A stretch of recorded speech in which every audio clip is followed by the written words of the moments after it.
The 29th of April 2025, you're welcome back. It's about 10:30 a.m. and it's a good day. Yesterday in Ireland was a pet day. It was a wonderful day. And today is really good.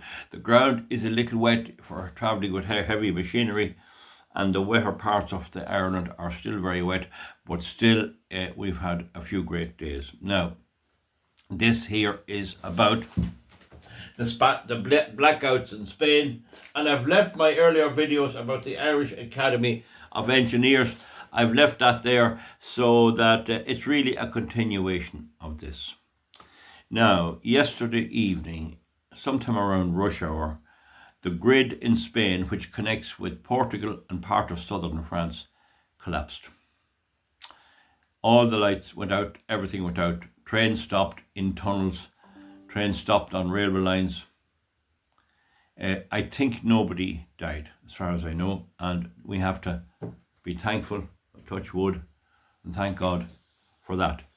Normally, I'd be hopping up and down and saying, oh, there you are, good enough for you. But you see, the problem is some of these mistakes, some of this ignorance with this energy and electricity generation can cause lives.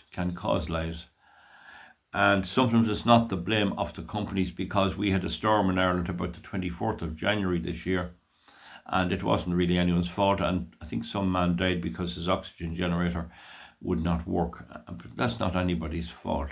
But what I do get upset about, or what I do complain about, is when it is anyone's fault. Now, I've been making submissions to the authorities in Ireland, in Britain and in European Union for at least 12 years, pointing out that what they're trying to do is not possible. They laughed at it and they ignored it. Now, if you look at my videos there, capacitors explained, I went to a good deal of effort there, and I'm probably one of the few people in a world with 8 billion people. There are 8 billion people in the world, roughly, who made a video or made it clear that there is such a thing as frequency in the light bulb. There's such a thing as alternating current, 3-phase, single-phase, 2-phase, and direct current. No, I don't think anyone else has a popular video channel which actually explained that. On the capacitor explained video, capacitors, recent video, we see that Mickey Daly, he says, I'm an Irish engineer. I'm inclined to believe that. I can nearly know if they're spoofing me or not. I can nearly have a rough idea if what the person's writing is the truth. And one of the things about statements and written accounts of things, if I ever see something written in longhand, it might be different on a word processor, and it gives an account of an event witnessed by the person, and there's no mistake, they don't cross out a word or something. If it's written perfectly, I suspect it's fake. Nobody can write 2 or 3 pages of foolscap or pages without making some error. So I look for that error. That error then makes me convinced that it's not spoofing, that it's true. See, the exact opposite of what the rascal would be trying to get across. So anyway, he says, I was an Irish engineer, worked in Europe on nuclear and pharma projects. That's very good. Last project I worked on is the biggest fusion reactor in the world in Provence, France.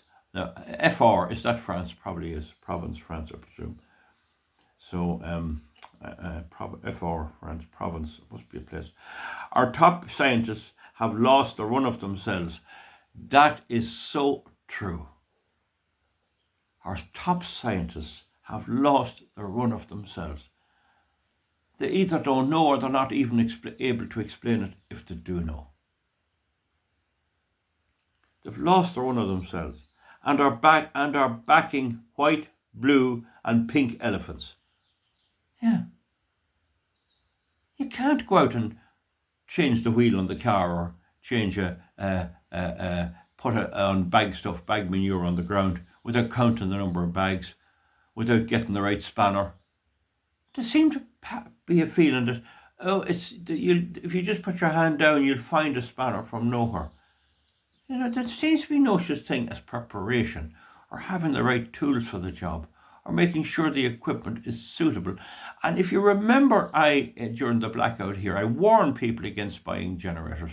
Now, some people had to, milkmen, milk people, milking, oh yeah, but I warned them, wait, now is the time to buy the generator, having got proper advice on your needs and what you need.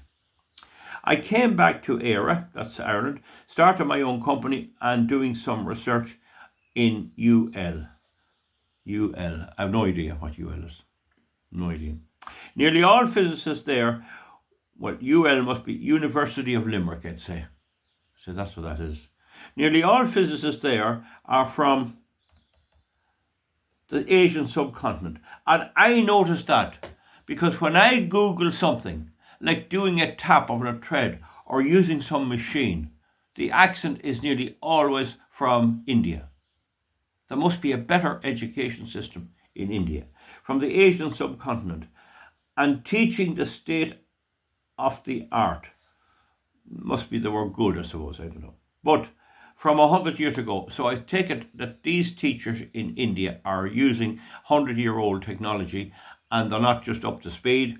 So from both ends, modern science is lost and our own scientists are dummies, dumbbells anyway. Okay, so another man says there about a local veterinarian, Harry, he's dead now, he could do all this stuff. You see, this is the idea you get, particularly Joe Hayes and who are them other trolls there.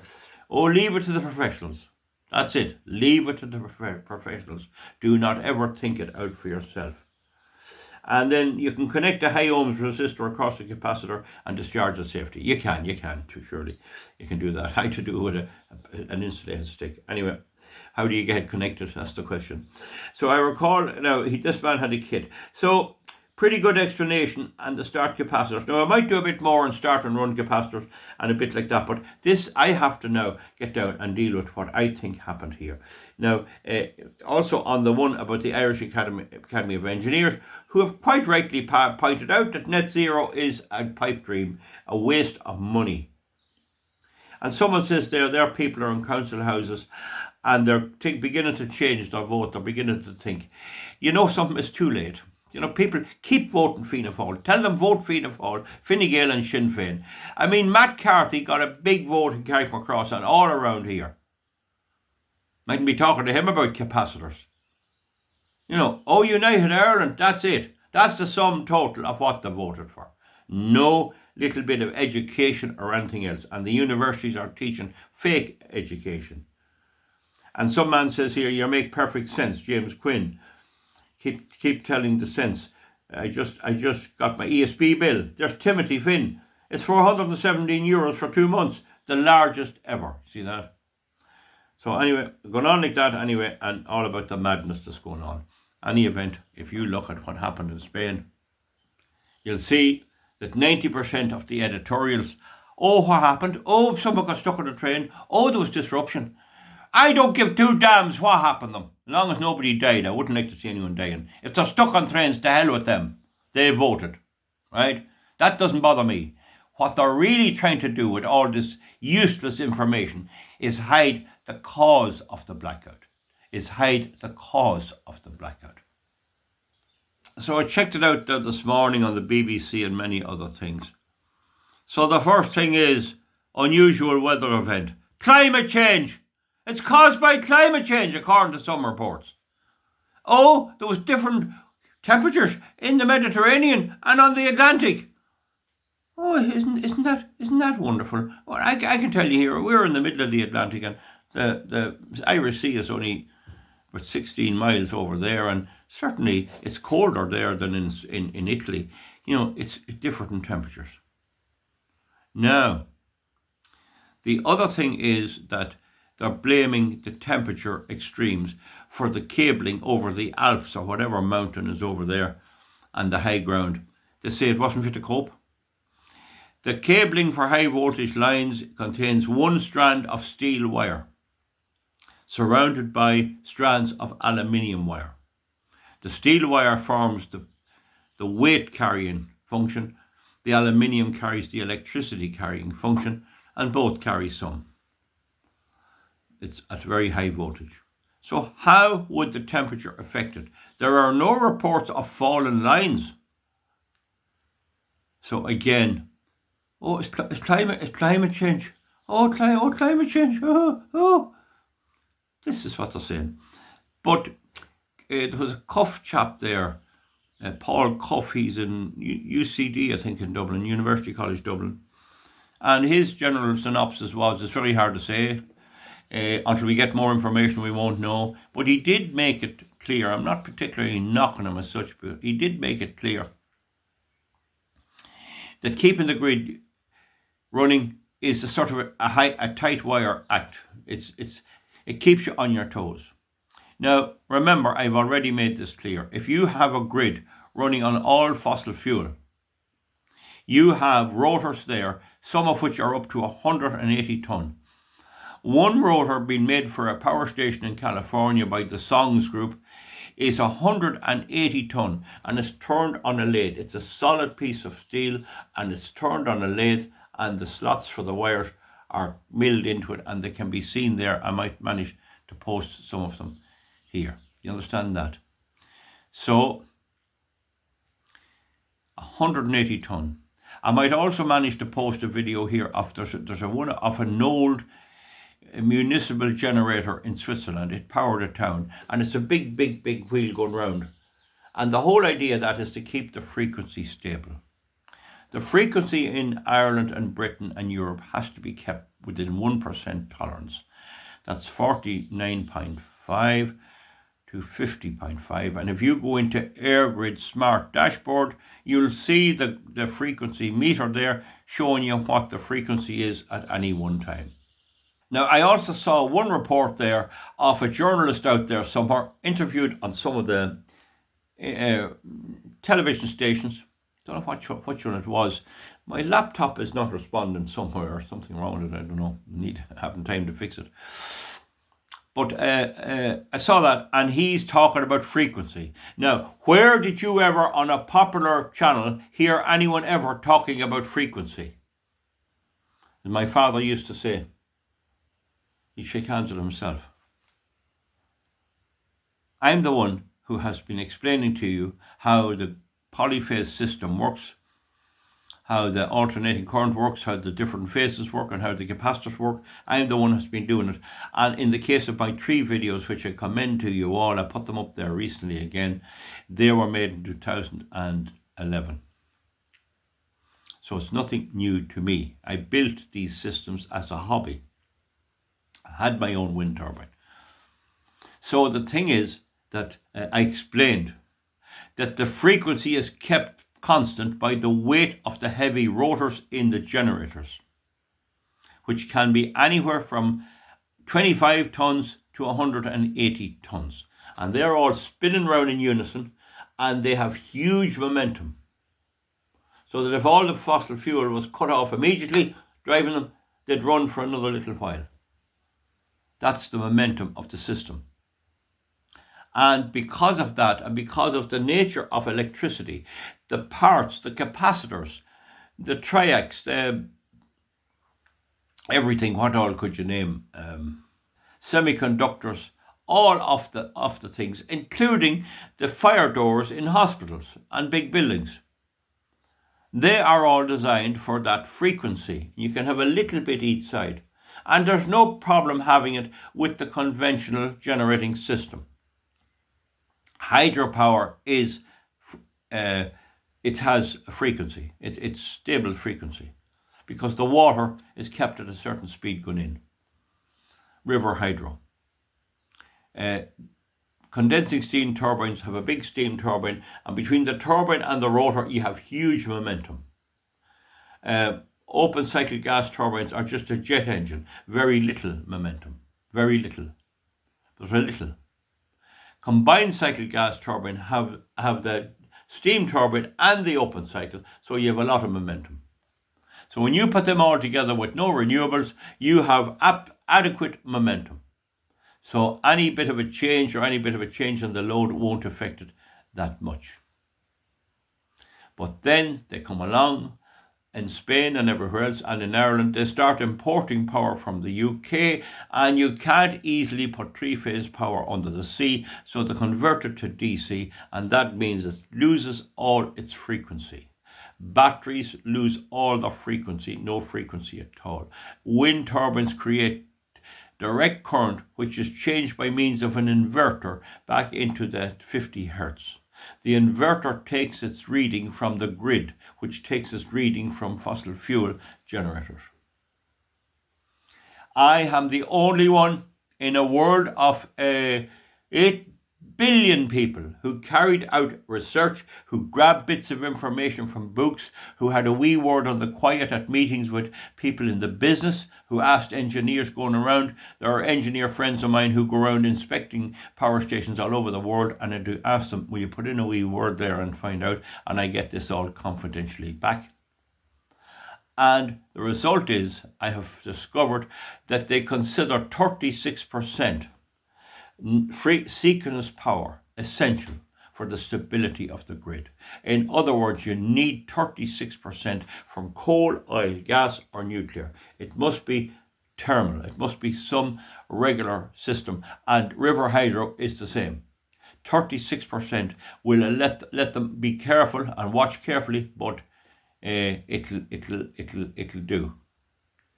Now, normally you'd have up to 80-90% scyronous power, but as they keep putting in this non-scyronous solar and wind energy, it goes down and down.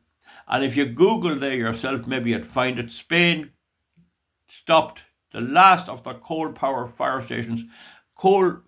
power stations last August. They stopped it. And they had so much sun and so much wind, they were going to run their system on renewables. So they took out the coal. So that power station is now defunct. And all those heavy rotors are turned off. See it? In Ireland, when they went to do that, they discovered this problem. They were a wee bit smarter. And Eamon Ryan bought 10 million worth of diesel engines, which have a certain amount of frequency control, not a lot. Ireland is burning 56 lorry loads of diesel. And you're not going to find out how I know that.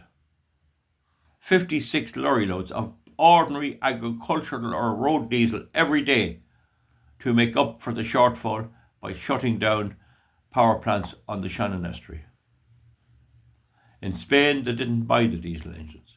The MAN diesel company in Germany that makes the engines and the Caterpillar are flat out. This problem with the frequency caused Whitegate to collapse. It broke the fins on the chucking of it, the intermittency of it, broke the fins off the steam turbine and they went back into the steam turbine. And when they got on to Germany, they were told, you wait for your cue, you get no more speed than anyone else. And that power station was out for nearly a year. Okay? So what happened in Spain, the word frequency has been mentioned. They're talking about frequency oscillation. And the first thing Radio Television Sheridan and the BBC will do, and the fake news media, they'll use words that they know the ordinary person in the council house doesn't understand. And somebody there posted on one of my last videos that they have friends in council houses. So have I. But the hard fact is most of them are still voting the way they always did. And I don't think anything, bar driving them back to the horse and cart, will change that.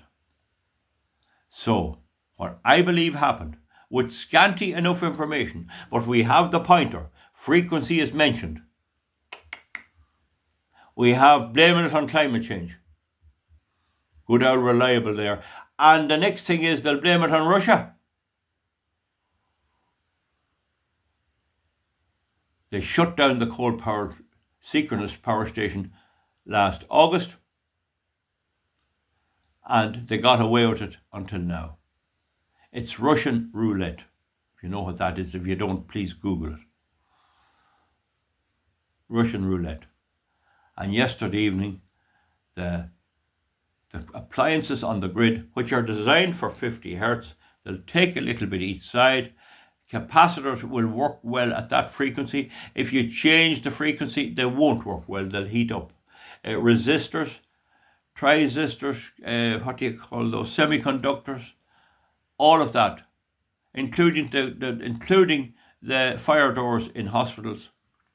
When the frequency goes wrong, particularly if it decreases, and I think there's talk there of a drop, of an increase in the load, the pulling of the load on the generators makes them slow down. When the load goes up, it makes them slow down. So they slow down. And as they slow down, the frequency starts to drop from 50, 45 and a half. So all right, 49, sorry, I said 45 and a half. 50, 49 and a half, 49, 48 and a half, 48, 47 and a half. And at that stage, everything goes to go a bit hot. Things begin to heat up. Electric coils heat up. The transformers on the poles, which are specifically designed for that frequency, they start to heat, and sensors start to trip. And the next thing, the whole lot trips. And when one trips, that puts a bigger load on the rest, and they all trip. That is my synopsis. There's talk there it'll take 3 months to find out what happened. It'll take 3 months to get the people to forget. That's what they really mean. It'll not take 3 months to find out what happened. That's what happened. But it'll take 3 months to push it down the road so they won't have to come out and say, this was our fault. We tried to do the impossible. The Irish Academy of Engineers said we can't do this. We don't want to accept it. We're driven by the Green Party. Our voters want this stuff, and we can't come along and tell them we were wrong. And what will happen if they come out, if our Taoiseach, our Prime Minister, Keir Starmer, comes out, oh, we got it wrong all along, and admit they got it wrong? What will happen if the Spanish government says, oh, we got it wrong, we can't do this? They're not going to do that. They have too much invested, and the public will stop voting for them. So now you heard it from me. What I believe happened on the information available is they had too much non-synchronous renewable energy on the system. Demand went up a piece. There might have been a bit of more, what do you call those things, air conditioning and that used. Demand went up a piece at a peak hour. The renewable energy was not there. It could be that just the wind dropped back. It could be a cloud went over the sun. And did anyone ever hear of the wind changing? This seems to be new. When you hear them on RT, oh, the wind, oh, it done 60%, oh. Huh? If your heart beats really well today, but it goes a bit wobbly tomorrow, and you die tomorrow, it won't beat well the next day because you'll be dead. But this is the lies they are telling. And this is the battle I have to fight so that you people can understand what happened. This is the cause of this transition to renewable energy, which, as the Academy of Engineers say, and as I say, is impossible. It's impossible. The way you can dispose of the problem of burning fuel for the grid is take away all of electricity. Have no more electricity. Go on with that. Give that a try. See how popular that will run. You'll be worse than North Korea. There'll be less electricity in North Korea. That's what it means. You had a perfectly good system. They start tinkering with it. They start putting more and more generators owned by foreign private companies who to pay the pensions of the teachers in Canada. And you lob that on the people in the working class areas and in the council houses of Dublin, Limerick and Cork. The people, the descendants of Angela's Ashes by Frank McCourt, which is a fictional scene with all that poverty and one communal toilet for the whole place, are now paying the pension funds of the teachers in Canada. Isn't that something, folks? Isn't that something? Isn't that something that Fianna Fáil, Fine Gael and Sinn Féin will do the same? Have no problem throwing the whole electricity system over to gangsters, to foreign companies, and making the bill payer pay the pensions of BlackRock Investments, Vanguard Investments, the Ontario Retired Teachers Fund. Isn't that something? Just think of the lunacy of that. The blackout in Spain, as far as I can ascertain, was caused by the transition to renewable energy, which is impossible.